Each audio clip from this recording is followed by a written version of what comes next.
नमस्कार मित्रांनो. आपल्याला माहिती आहे की सध्या लोकसभेच्या निवडणुकीची रणधुमाळी चालू आहे आणि या रणधुमाळीमध्ये प्रत्येक मतदारसंघामध्ये जे उमेदवार आहेत ते उमेदवारांची अर्ज भरण्याची प्रक्रिया सध्याच्या परिस्थितीमध्ये चालू झालेली आहे. आता अशा परिस्थितीमध्ये प्रत्येक मतदारसंघामध्ये जे उमेदवार आहेत ते उमेदवार आपापल्या पद्धतीनं अर्ज भरल्यानंतर प्रचार करण्यास सुरुवात करणार आहेत. त्याच्याबरोबर कुठल्या पक्षाचे कोणते उमेदवार आहेत, कुठला पक्ष रनिंग खासदाराला तिकीट देतो आहे हे सुद्धा पाहणं महत्त्वाचं आहे. मित्रांनो, आज या मतदारसंघामध्ये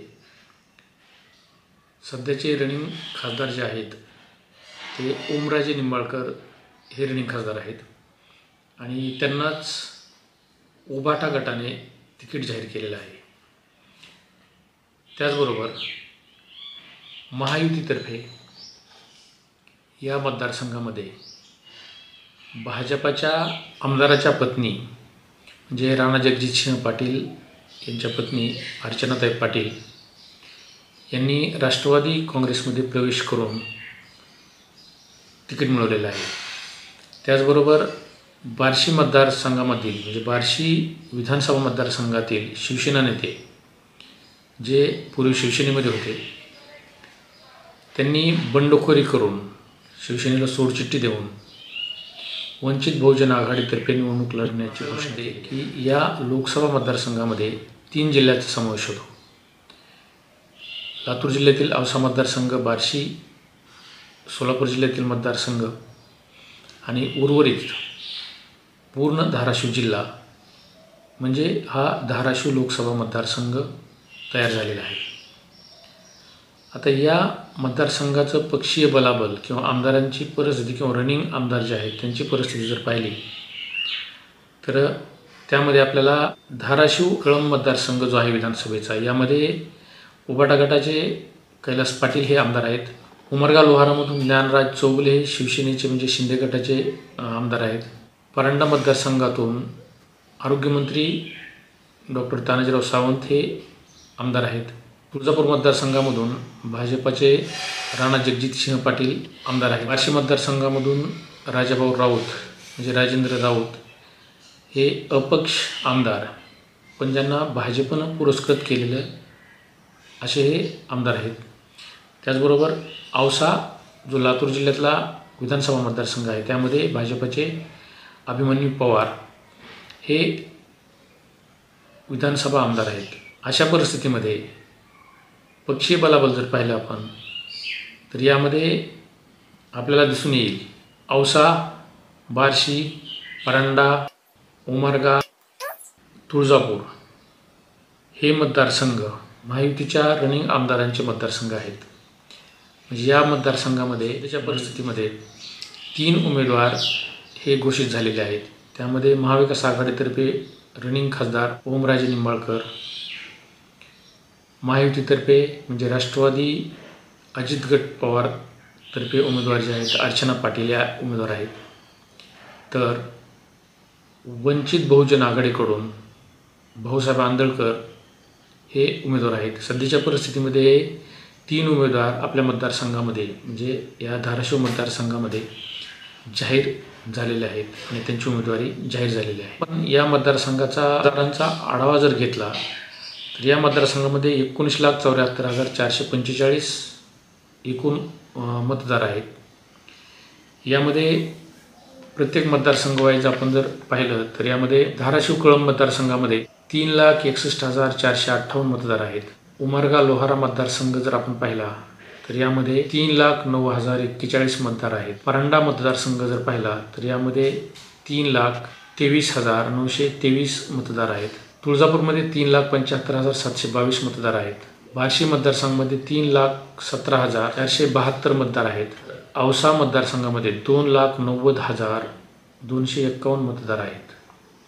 याप्रमाणे या मतदारसंघामध्ये मतदारांची संख्या आहे जी टोटल होती 19,74,000. मतदारसंघाचा विचार जर केला तर मतदारसंघ हा अतिशय मोठा असा मतदारसंघ आहे.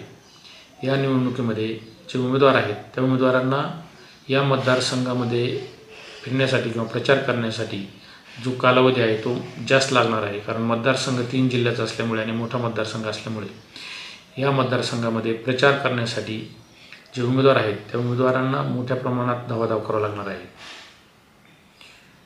या मतदारसंघाची परिस्थिती जर पाहिली तर सध्याचे जे रनिंग खासदार आहेत ओमराजे निंबाळकर, या ओमराजे निंबाळकर यांचा प्रभाव जर पाहिला तर या मतदारसंघामध्ये त्यांचा जो जनतेशी असणारा संपर्क आहे तो इतर उमेदवारांपेक्षा मोठ्या प्रमाणात त्यांचा जनसंपर्क आहे.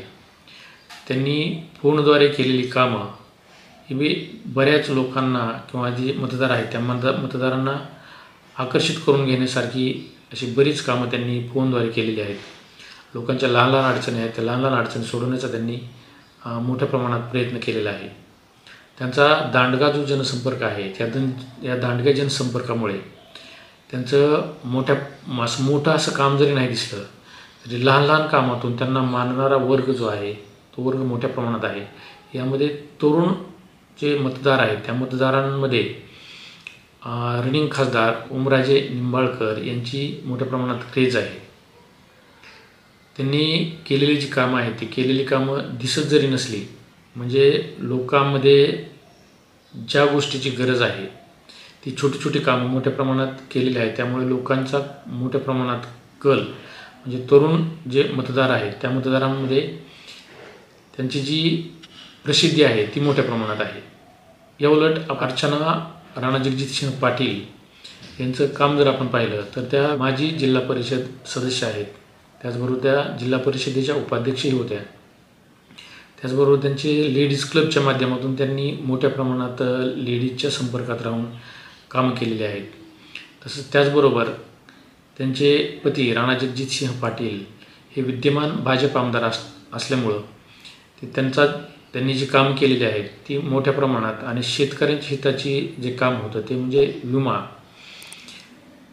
धाराशिव मतदारसंघामध्ये मोठ्या प्रमाणात जे पिकांचं नुकसान झालं होतं त्यामध्ये विमा कंपनीकडून विमा मिळवण्यासाठी त्यांनी जे प्रयत्न केले सुप्रीम कोर्ट, हायकोर्ट किंवा इतर न्यायालयीन कामं त्यांनी शेतकऱ्यांना विमा मिळवून देण्यासाठी जी केली ती लोकांच्या सतत मनामध्ये राहणारी कामं आहेत. लोकांना पैसा मिळाल्यामुळं, शेतकऱ्यांना पैसा मिळाल्यामुळं राणा जगजितसिंह पाटील यांचं जे काम आहे ते जबरदस्त काम, त्या कामाच्या माध्यमातून अर्चना पाटील यांना मानणारा वर्गही मोठ्या प्रमाणात आहे.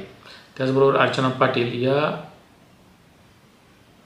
पद्मश्री पाटील यांच्या सून असल्यामुळे पद्मश्री पाटलांनी केलेली कामं, त्यांनी धाराशिव जिल्ह्यामध्ये केलेली जी कामं आहेत, मंत्री म्हणून असताना केलेली कामं असतील किंवा आमदार म्हणून असताना केलेली कामं असतील, ती कामं मोठ्या प्रमाणात जनतेच्या हिताची कामं केलेली आहेत.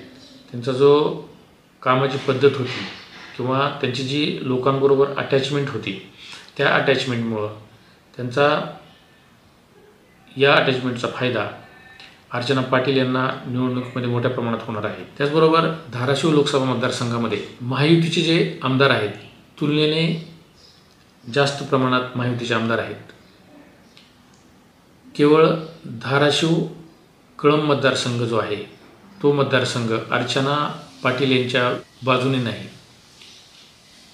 म्हणजे त्यांचा त्या ठिकाणी आमदार नाही. नाहीतर सर्वत्र मग त्यामध्ये उमरगा असेल, परांडा असेल, तुळजापूर असेल, बार्शी असेल किंवा औसा असेल, हे सर्व मतदारसंघ अर्चना पाटील यांना मोठ्या प्रमाणात लीड मिळवून देणारे मतदारसंघ आहेत.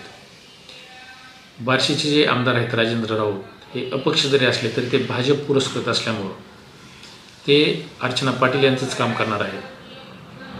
पाठीमागच्या 4-2 दिवसामध्ये अर्चना पाटील यांनी बार्शी मतदारसंघात भेट देऊन तिथे महिलांची जी त्यांच्या बैठकीमध्ये उपस्थिती होती ती उपस्थिती लक्षणीय अशी उपस्थिती होती. त्यामुळे सध्याची परिस्थिती जर विचार केला तर सध्याच्या परिस्थितीमध्ये अर्चना पाटील यांचं पारडं जे आहे ते अतिशय जड पारडं आहे आणि त्यांना या गोष्टीचा, त्यांच्या जनसंपर्काचा, त्यांच्याकडे असणारे जे आमदार आहेत, रनिंग आमदार आहेत किंवा लोकसभा मतदारसंघातील त्यांचे जे आमदार आहेत महायुतीचे, ते महायुतीचे आमदार त्यांना विजयाकडं नेण्यासाठी त्यांना अतिशय फायदेशीर ठरणार आहेत. त्यांचं जे काम आहे, रनिंग आमदार असल्यामुळं नक्कीच त्याचा फायदा अर्चना पाटील यांना होणार आहे.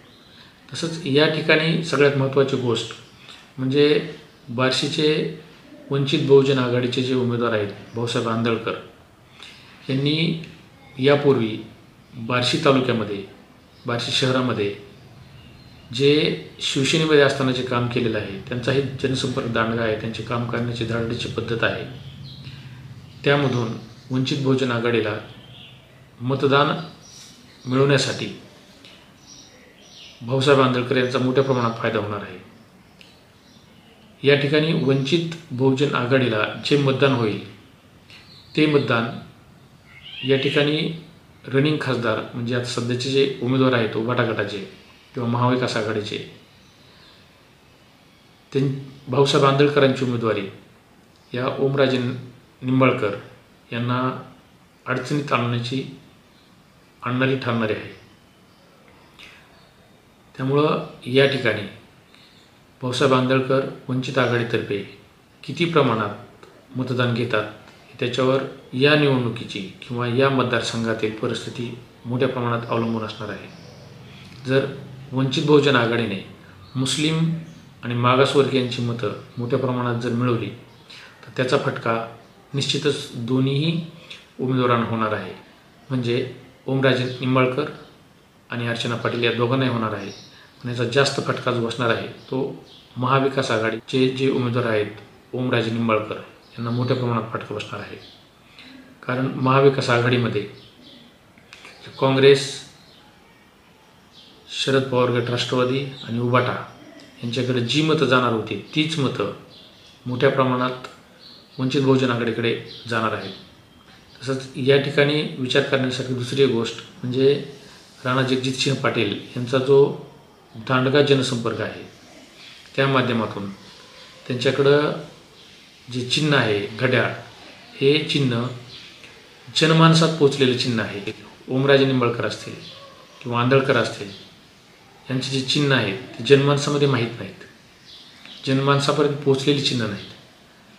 त्यामुळं या चिन्हांचा कितपत प्रचार आणि प्रसार लोकांमध्ये होईल, तसंच ह्या चिन्हामुळे लोकांना ही चिन्ह माहीत होतील त्यावर या मतदारसंघाचं किंवा मतदारसंघाच्या विजयाचं गणित अवलंबून असणार आहे. महायुतीचं जे चिन्ह आहे म्हणजे घड्याळ जे चिन्ह आहे ते घड्याळ चिन्ह राष्ट्रवादी काँग्रेसमार्फत यापूर्वी जनमानसात पोचलेलं चिन्ह आहे. त्याचबरोबर या मतदारसंघामधील मुस्लिम मतदार हा मोठ्या प्रमाणात घड्याळ किंवा राष्ट्रवादी काँग्रेसकडं पहिल्यापासूनच होता. त्याचाही फायदा या ठिकाणी आपल्याला अर्चना पाटील यांना होताना दिसणार आहे. या अशा परिस्थितीमध्ये अतिशय किचकट आणि अडचणीचा असा हा मतदारसंघ असल्यामुळे हे 3 उमेदवार त्याचबरोबर आणखी किती उमेदवार या ठिकाणी अर्ज भरतात त्याच्यावर या मतदारसंघाच्या विजयाचं गणित अवलंबून असणार आहे. आणि कुठल्या पक्षाला या मतदारसंघामधून लीड मिळते याच्यावरच पुढच्या काही दिवसामध्ये आपण चर्चा करणार आहोत. आणि त्याचं गणित जे आहे ते गणित कशा पद्धतीने विजयाचं गणित या ठिकाणी जुळून येणार आहे याच्याबद्दल आपण चर्चा करणार आहोत. हा होता थोडक्यात धाराशिव लोकसभा मतदारसंघाचा धावता आढावा. धन्यवाद.